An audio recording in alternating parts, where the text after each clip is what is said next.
So we've talked about finger placement, and we want to talk about also tips of fingers. Now, physically, sometimes it isn't possible to get a very tip of the finger, usually like fourth finger.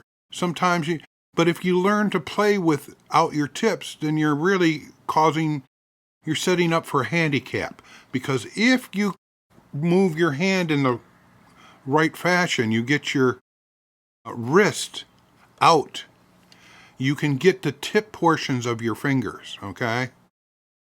So we hug the frets. That's a rule. We know that. The hugging is great.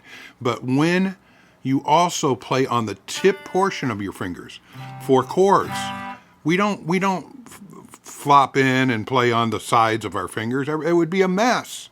You want to get always on the tip portions. When we bar chords, sometimes we can slant the finger, and then the other fingers fall in nicely on the tips. So we're using the side of the finger sometimes when we bar, but whenever we're playing single notes and building chords with fingers, we want to be on tip portions, not on the side. That's a lazy way of playing.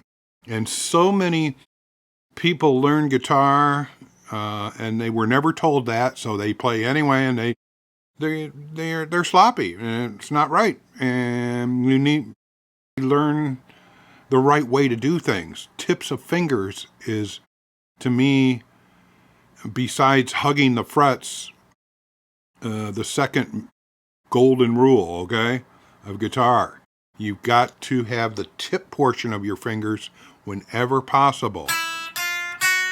If I do this chromatic scale,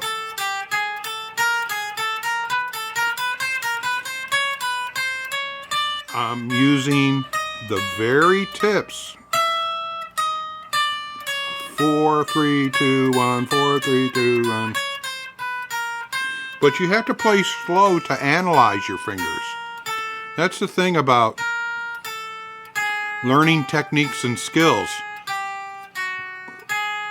like hugging the frets and playing with the tip portions.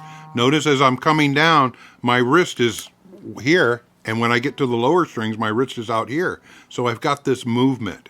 And when I'm playing guitar, I always have movement. Sometimes I'm using my thumb. Sometimes my wrist is changing in different angles and positions.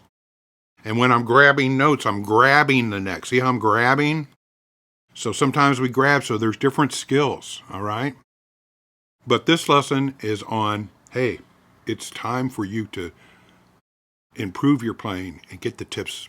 Learn to do it, and you'll always play that way. And you'll look back and go, wow, I'm glad I learned to do that. I'm glad I learned to play my chords on tips of fingers as much as possible, and my soloing, and my arpeggios, my scales, and the songs I play on the tips of fingers.